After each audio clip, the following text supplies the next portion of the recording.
مولاي صل. نحمده ونصلي على رسوله الكريم اما بعد. حضرت انس رضی اللہ تعالیٰ عنہ رسول اکرم صلی اللہ علیہ وسلم سے بیان فرماتے ہیں کہ آپ صلی اللہ علیہ وسلم نے فرمایا طلب العلم فریضۃ علی کل مسلم، کہ علم حاصل کرنا ہر ایک مسلمان پر فرض ہے، لازم ہے۔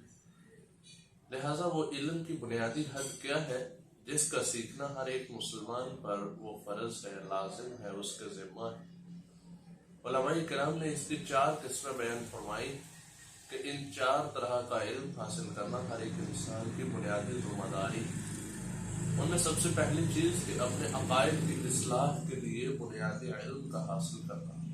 انسان کو عقیدہ آخرت، عقیدہ رسالت، عقیدہ ختم نبوت، اللہ رب العزت پر ایمان و یقین، ان چیزوں کا بنیادی علم حاصل ہونا چاہیے۔ ان عقائد کے بارے میں ابتدائی اور بنیادی واقفیت ہونی چاہیے۔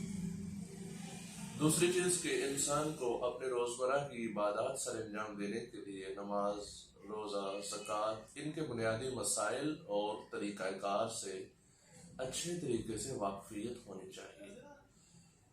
اور تیسری چیز کہ انسان چونکہ معاشرے کے اندر رہتا ہے، لہٰذا معاشرے کے اندر اسے مختلف قسم کے لوگوں سے پالا پڑتا ہے، اس کا لین دین، اس کا واسطہ رہتا ہے، لہٰذا اسے لوگوں کے حقوق، لوگوں کے فرائض اور اسی طرح معاشرے کے اندر کچھ اہم مقدسات کے ادب و آداب، ان کی رہنمائی اور علم حاصل ہونا چاہیے۔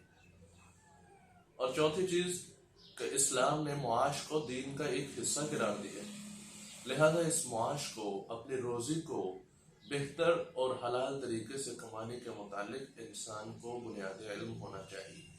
کہیں ایسا نہ ہو کہ وہ لا علمی کے اندر ناجائز مال، حرام روزی اور اللہ رب العزت کی نافرمانی اور بغاوت کی طرف نکلتا اور بڑھتا چلا جائے۔ لہذا اس سلسلے کے اندر بنیادی دینی رہنمائی حاصل کرنا یہ ہر ایک مسلمان پر فرض۔ اللہ رب العزت ہمیں ان چیزوں پر عمل کرنے کی توفیق عطا فرمائے۔ جزاکم اللہ خیرا۔ مولاي صل.